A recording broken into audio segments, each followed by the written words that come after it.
It is a place where mammoths flattened the terrain, where dinosaur all-stars were first discovered. Brontosaurus and its cousins, the biggest land animals on Earth. And Triceratops, whose massive horns and thick armor made it nearly invincible. It's a place where fearsome Tyrannosaurus Rex was on the attack everywhere. The T-Rex would bite, crush, kill, and win. A city as jam-packed with ancient creatures as any in the world. It is dinosaur country. This is the story of what lived, fought, and died in prehistoric Denver.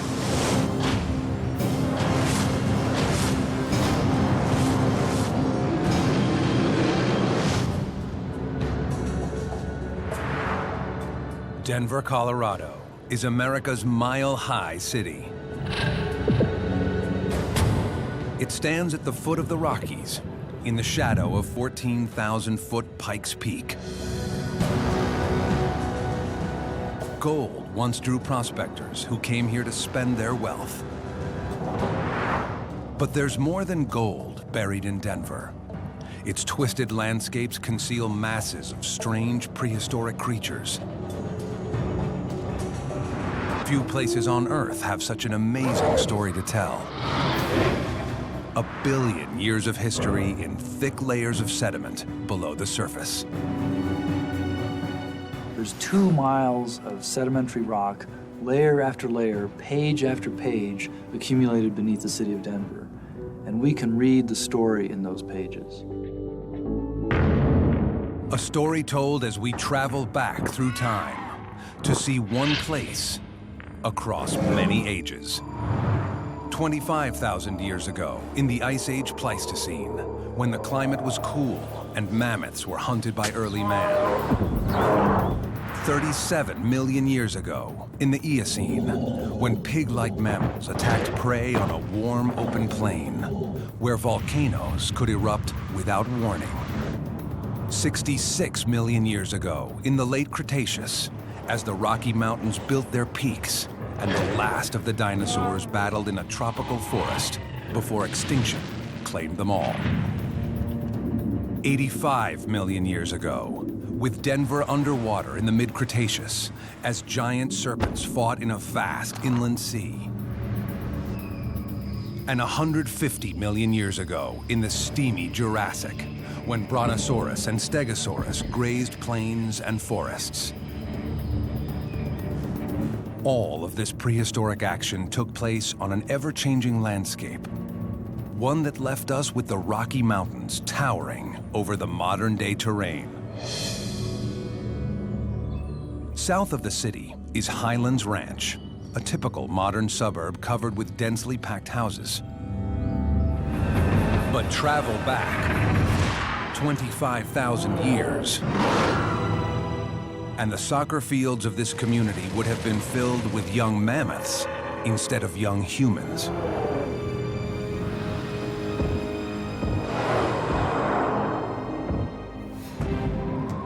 It is the late Pleistocene, a time of massive ice sheets scraping across much of North America.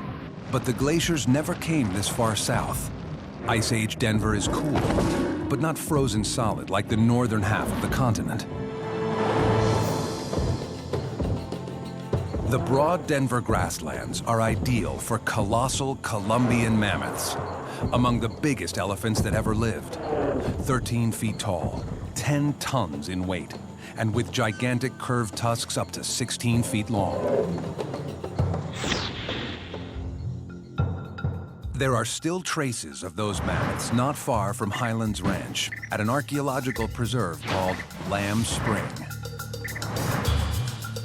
Between 1960 and 2002, scientists digging here have uncovered the remains of 24 Columbian mammoths. At 25,000 years ago, this area would have been a vast prairie, and there would have been trees along the stream courses. So in many ways, it would be similar to what it looks like today, but the climate would have been different. The summers would have been cooler, and the winters would have been warmer. If conditions here attracted Columbian mammoths, they also would have drawn predator species, such as early humans. If you're a human hunter armed only with a spear, the one animal you do not want to attack is an elephant, or a hairy elephant, which is a mammoth, because they're very big, they're very smart, they travel in groups, and they carry grudges. So it is amazing that in the Denver area and all over Colorado, you find mammoths, giant hairy elephants, that have been speared and killed and chopped up with stone tools. The payoff is 10 to 15,000 pounds of meat.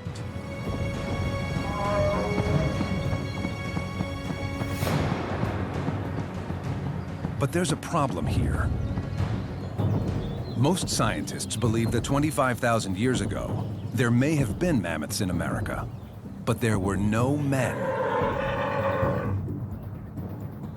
Archaeologist Steve Holen thinks that theory is dead wrong. He's come up with evidence showing that humans came to America long before anyone used to think.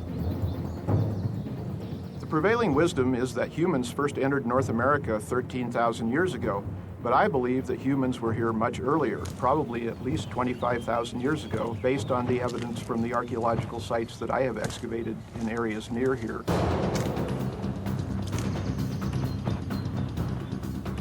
It's widely believed that humans first came to America across a land bridge from Siberia. They migrated south 13,000 years ago through a corridor in the ice, then covering Canada, likely in pursuit of mammoths and other large prey.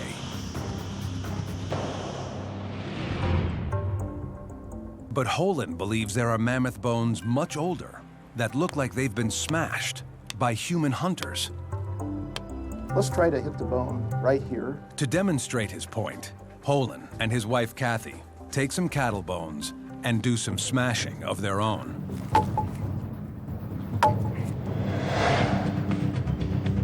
When any fresh bone takes a sharp impact, two things happen.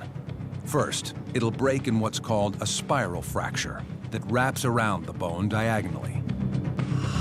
Second, there will also be a cone-shaped fracture inside the bone, right at the point of impact.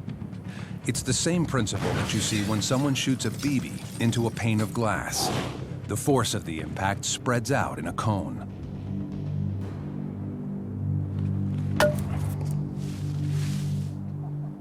This is the spiral fracture caused by the impact of the bone, and you can see that the fracture spirals around the bone like this. This is how bone breaks when it's very fresh, and not on dry bones. The only agency that can break these kinds of bones at mid-shaft, especially if we had a mammoth bone here, would be humans wielding hammer stones. Here is the impact from the hammer hitting the bone. The analogy that I always use is a BB hitting your windshield or hitting glass and making that cone shape. And here we have the negative of the cone right here, this very sharp angle extending back into the marrow cavity. If prehistoric humans were pounding on bones near Denver earlier than 13,000 years ago, then the fossils that survive today should show the same kind of fractures Holen produced in modern bones. This is a mammoth femur from a site that's 20,000 years old, and it is broken by a large impact point. Here you can see the semicircular notch showing the side of the impactor as it hit, and on this piece we turn it and you can see the negative cone of percussion. These kind of fracture patterns can only have been caused by humans wielding hammer stones. Radiocarbon dating proves these bones are 20,000 years old, meaning humans hunted mammoth near Denver at least that long ago. And because Canada was blocked with ice at that time, human migration may have started much earlier. They had to come in maybe 20 to 25,000 years ago, and people were probably living right in this place 25,000 years ago.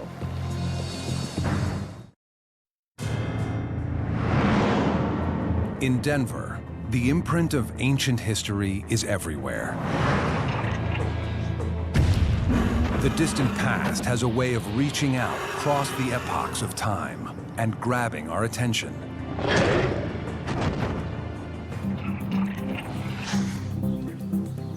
It happens even where we least expect it, like just 4 blocks from the Colorado State Capitol at the Molly Brown House. It's a tourist attraction because it was the home of the unsinkable Molly Brown, the Denver socialite who was a Titanic survivor. But paleontologist Richard Stuckey is interested in something else. I find it interesting because it's made of all of these blocks, which are called Castle Rock rhyolite, which is a rock that formed in the Denver region about 37 million years ago. Travel back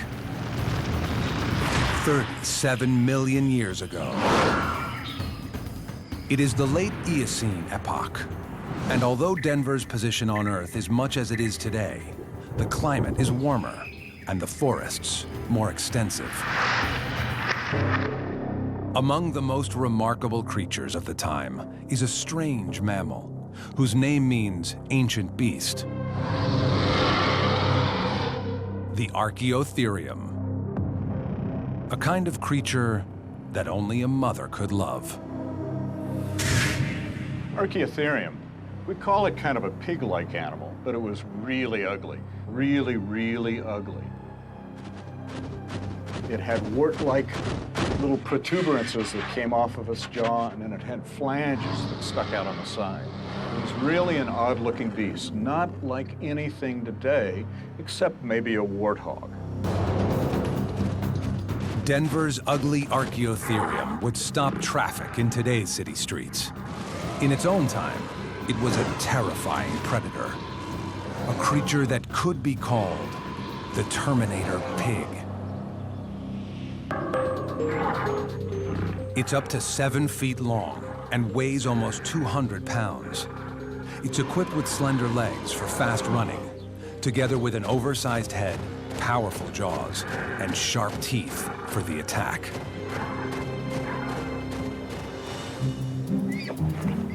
"37 million years ago, the Terminator pig's favorite prey is likely the oreodont, a plant eater the size of a lamb, and more distinct for its numbers than anything else. It is as common as cattle on the modern-day Colorado range.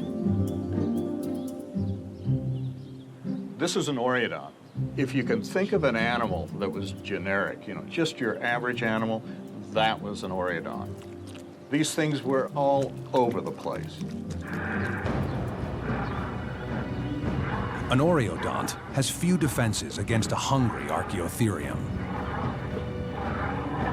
We'd think that they would have grabbed the animal by the neck and pulled it down, and immediately, the animal would have been killed by the breaking of its neck or, the chomping down of the animal. But the scene is suddenly interrupted, and everything comes to a stop. Because on this day, without warning, a massive volcano 100 miles away blows its top, sending a gigantic column of ash skyward. 36.7 million years ago, there was a massive eruption in south-central Colorado, and it blew a huge amount of molten volcanic ash into the sky, creating what we call the Castle Rock rhyolite. I call it airborne death rock because it's molten rock falling out of the sky, landing on the surface and burying it up to 20 feet deep. So if you were there in Colorado on that day, you would have been entombed in a rock that, as it hit, was so hot that it fused together and made a rhyolite, or a fused volcanic rock. The rhyolite is named for Castle Rock, which is the butte that's located just above the town of Castle Rock, Colorado. Castle Rock is 28 miles south of downtown Denver. The butte itself is 500 feet high. A dense, hard conglomerate of rhyolite and other material left over when softer rocks weathered away.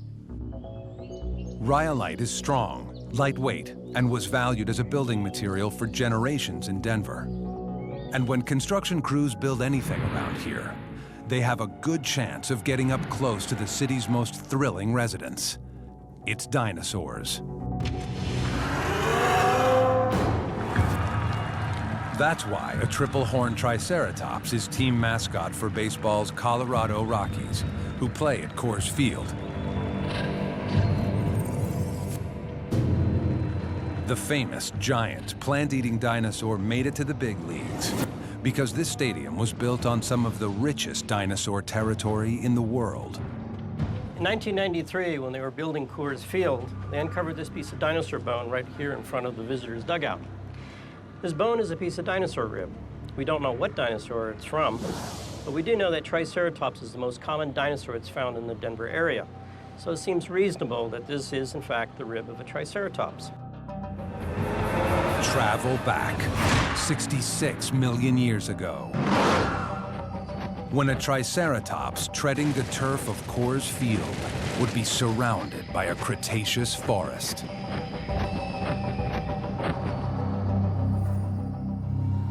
Triceratops is a dinosaur that belongs to Denver because the first set of horns was found near Denver. But a few years later, this was 1888, in Wyoming, they found a complete skull, and the skull was fantastic. A huge frill of armor, like a medieval knight in the back. Over the eyes, these fantastic, curved, incredibly strong horns. Probably the most dangerous animal ever to have evolved on land, and it was a plant eater. If there's any question that a big, horned and armored plant eater can be dangerous, think rhinoceros. No one wants to be anywhere near a charging rhino today. A 3 to 5 ton Triceratops was every bit a dinosaur rhino. The Cretaceous, when it lived, is the most recent of the 3 periods in an age of dinosaurs that lasted more than 160 million years. The Denver of Triceratops was like a tropical resort. The Cretaceous Earth had 6 times more greenhouse carbon dioxide in the atmosphere than today, contributing to a warm climate worldwide. It's also the time when the Rocky Mountains arose. Fossil finds like these are far from unusual in Denver. Buried below ground are slithering sea monsters, bizarre flying reptiles, and more. You don't need to travel to the ends of the earth to find dinosaur fossils. Just come to Denver, where bones can show up anywhere, as they did in 1992. On an ordinary street in Littleton, Colorado, about 15 miles south of downtown. This backyard was once trampled by the most vicious of all dinosaurs, a Tyrannosaurus Rex. When this home was under construction, workers uncovered some bones. They called in the scientists, who told them a T-Rex used to live here. Because this was indeed a housing development, and this was basically in this backyard, it really is the only Tyrannosaurus Rex in the whole world with its own street address. While a Tyrannosaurus Rex in the neighborhood may be unlikely elsewhere, in Denver, it goes with the territory. In this area, someone starts digging, there's a very good chance that they could find something. Practically anybody could find their own dinosaur. Travel back 66 million years ago. The dinosaur prowling this neighborhood is the fearsome Tyrannosaurus Rex, the largest meat eater that ever lived in Denver or anywhere else in North America. 5 tons in weight, 43 feet from head to tail. Its frightening teeth were not sharp for tearing flesh, but blunt for crushing bone. The teeth of Tyrannosaurus Rex are really formidable. Unlike a lot of carnivorous dinosaurs, it's not a thin, narrow blade, but it is, in fact, rather massive. It's almost like a banana. You could think of it as a killer banana. We can imagine this just cutting right through flesh and bone.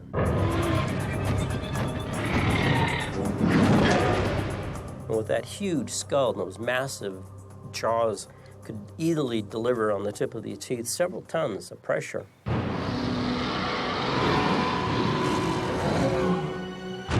In the Denver of 66 million years ago, T-Rex was the top predator. In a landscape shared with Triceratops, it seems inevitable that the two of them would meet. In dinosaur lore, the matchup is a classic one. Why was Triceratops so heavily armored and armed and deadly? Because it was involved in a Darwinian arms race. T-Rex had the strongest jaws and bone-crushing teeth. Triceratops had the thickest bone armor over the neck and the deadliest horns. So Triceratops is a self-propelled armored plant eater, and T-Rex is a self-propelled anti-tank gun. Their meeting is a clash of titans. New fossils, in fact, show evidence of deep T-Rex bite marks on a Triceratops horn, hinting at what a face-off between these two dinosaurs might have been like. It starts with the T-Rex on the prowl when he notices his prey and begins to approach. The Triceratops, a plant eater, is grazing in the forest.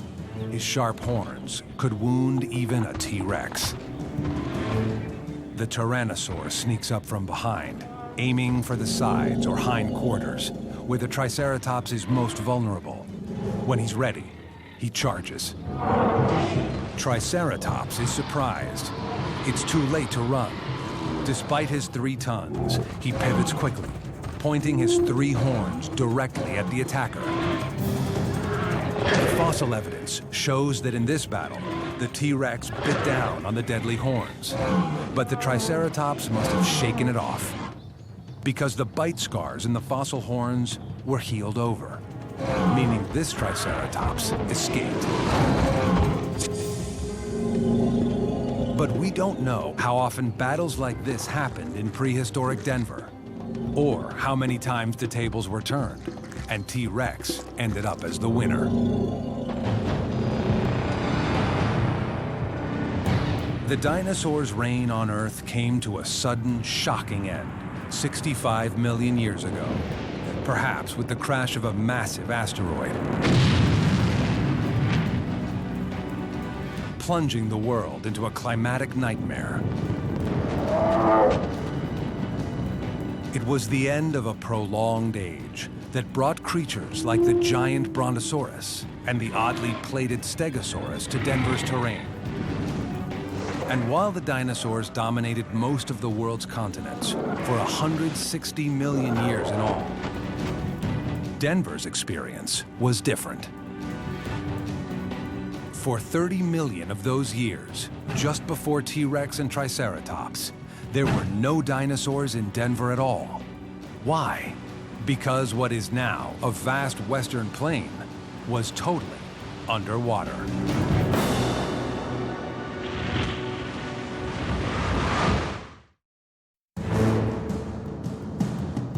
Denver may proudly call itself the Mile High City today. But can you imagine this place as an ocean instead of a plain? Travel back 85 million years ago. If the state capitol building were standing, it would be under 600 feet of water. It is the Middle Cretaceous period, and the atmosphere's high CO2 content keeps the planet very warm. With no ice caps to tie up water, ocean levels are at an all-time high.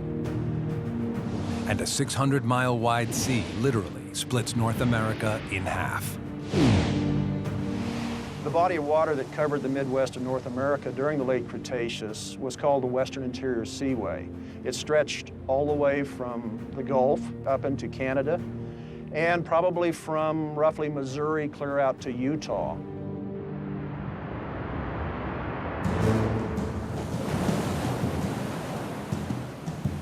If Denver's skyscrapers had been in place, no more than the 3 tallest would be visible above the surface. And while dinosaurs are thriving all over the world, none of them live here 85 million years ago. Because dinosaurs are land dwellers, and Denver is now underwater, 150 miles out from the nearest coast. Dinosaurs are reptiles with legs held erect beneath their bodies, unlike many other reptiles that have sprawling limbs like crocodiles. But even stranger kinds of reptiles live in and around Denver's ocean. Above the seaway, a pair of pteranodons flies across the water. Pteranodons are the largest of the pterodactyl family, capable of soaring vast distances on 25-foot wings. Unlike birds, whose wing feathers are supported by the full length of their arm bones, the pteranodon's wings are each suspended from a single finger. Imagine you can pull this finger, here, pull my finger, so that it's 10 feet long, and ditto this finger 10 feet long, and attach the entire wing to this one finger. A pterodactyl finger is thicker around than its thigh. All the power, the downstroke, the upstroke, comes from that finger. That's a uniquely pterodactyl way of building a wing.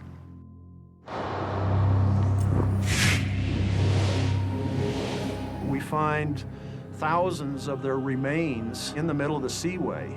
They died either feeding here or flying over the seaway and left their bones in large numbers. Below the water's surface, the seaway in Denver is teeming with life as well. Spectacular among these ocean dwellers is the plesiosaur, a long-necked swimming reptile the size of a school bus. Biggest ones that we have are about 40 foot long, and they have a 20-foot neck and a very small head. They move through the water by literally flying with two pairs of flippers that are basically wings. Probably move fairly slowly, probably were fairly graceful. Though they were water dwellers, plesiosaurs were reptiles that had to surface to breathe air. Yet they were not like Loch Ness monsters, as history once portrayed them. A lot of the pictures show this great swan-like neck sticking up above the water, but truth is that's physically impossible. Not only can't you lift that thing out of the water because gravity will pull it back down, they simply didn't have the muscles and their bones were not that flexible. Their long necks allowed them to feed by sneaking up on fish from below, killing swiftly with their sharp teeth before ever being seen. But plesiosaurs' small heads made them unable to go after large prey.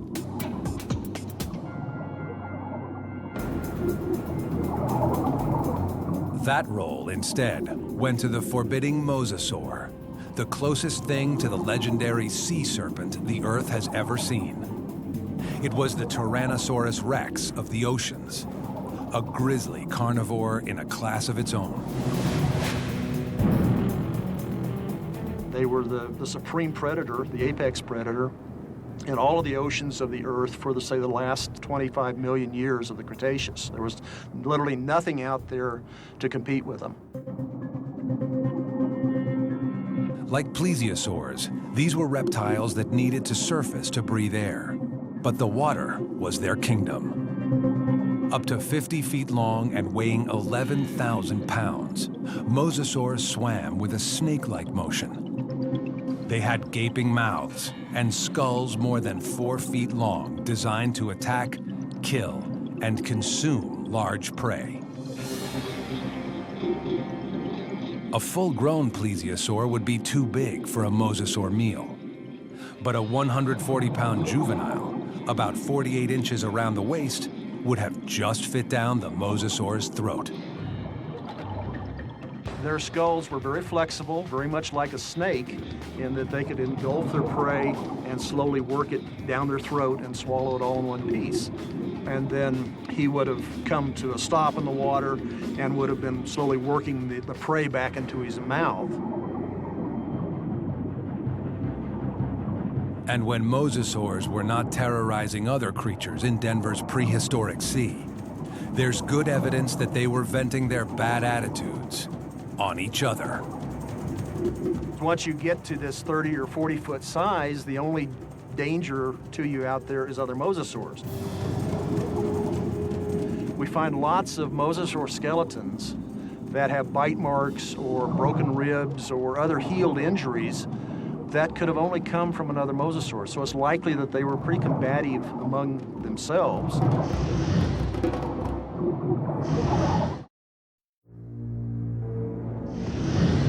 History's procession of massive dinosaurs thundering across the landscape of prehistoric Denver is dazzlingly clear at a place called Dinosaur Ridge. It's west of the city, about 15 miles, along West Alameda Parkway.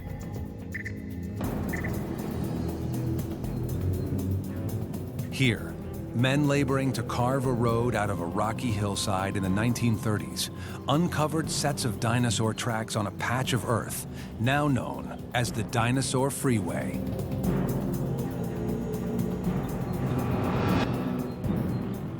And down the road, scientists in 1877 discovered the world's first Stegosaurus and Brontosaurus, two celebrities of the dinosaur age.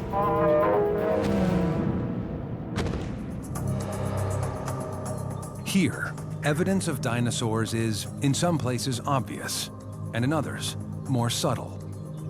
When you see a series of rock bulges, for instance, all in a row, all in the same layer, it means one of the big creatures probably made them. This feature might just look like a bulge in the rocks to you, but it's not. It's something much more exciting. This is actually the footprint of a giant dinosaur. A dinosaur called Apatosaurus that lived here 150 million years ago. Travel back 150 million years ago. It is the Jurassic period, in the middle of Earth's age of dinosaurs. The inland sea that will keep dinosaurs away from Denver has not yet arrived, and the terrain is probably a landscape rich with ferns, in a world where grasses have not yet evolved. Apatosaurus, also known as Brontosaurus, is a sauropod, a class of long-necked plant-eating dinosaurs colossal in size. Sauropod dinosaurs are not only the biggest dinosaurs, but the biggest animals of any sort ever to walk on land, up to 80 tons, which is 10 or 15 times bigger than a big elephant. This is immense. Sauropods have very large guts, and to break down the food, they probably engage in fermentation, breaking it down by bacteria. That would release an incredible amount of gas, and the last thing you'd want to do is be downwind of a herd of sauropods. The bulging footprints at Dinosaur Ridge happen to be located near the spot where the very first Apatosaurus was discovered back in 1877. 2 years later, larger fossils were found and named Brontosaurus, although it was eventually discovered that the two sets of bones actually belong to the same species. Apatosaurus, named first, is considered the correct name, even if Brontosaurus remains more popular.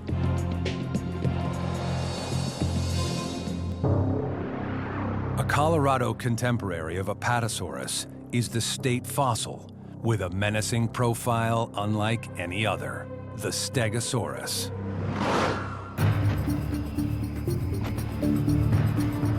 "14 feet high, 30 feet long, and weighing 5 tons, this big beast was actually a peaceful plant eater. Stegosaurus is easily recognized by the distinctive plates on its spine. Trouble is, no one really knows what they were for.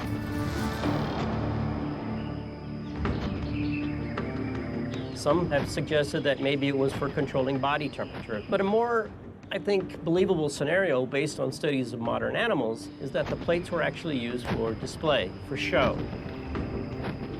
Because so many other animals have such displays, it's thought the Stegosaurus plates might have been used to ward off predators, or even to attract the opposite sex, with a multicolored twist. I think that when the blood flow was increased into the plates, it would sort of blush.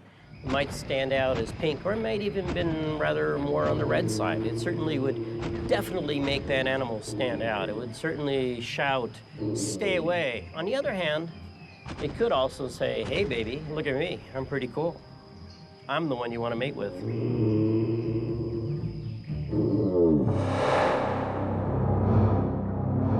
The Stegosaurus has often been given a bad rap because of its small brain. But then it was also once thought to have a second brain in a chamber between its hips. Was this a creature with a split personality? In reality, that second brain is not for thinking. It's just a swelling of the spinal cord. And that swelling is in order to control the muscles to the hind leg as well as the muscles in the tail. The Stegosaur's actual brain was about the same size as a dog's, small in relation to its massive body weight.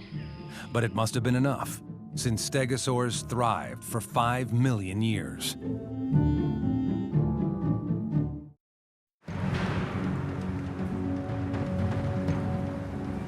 Denver is a city defined by its Rocky Mountain backdrop. But incredibly, these are actually the second set of Rockies to have risen from the earth here.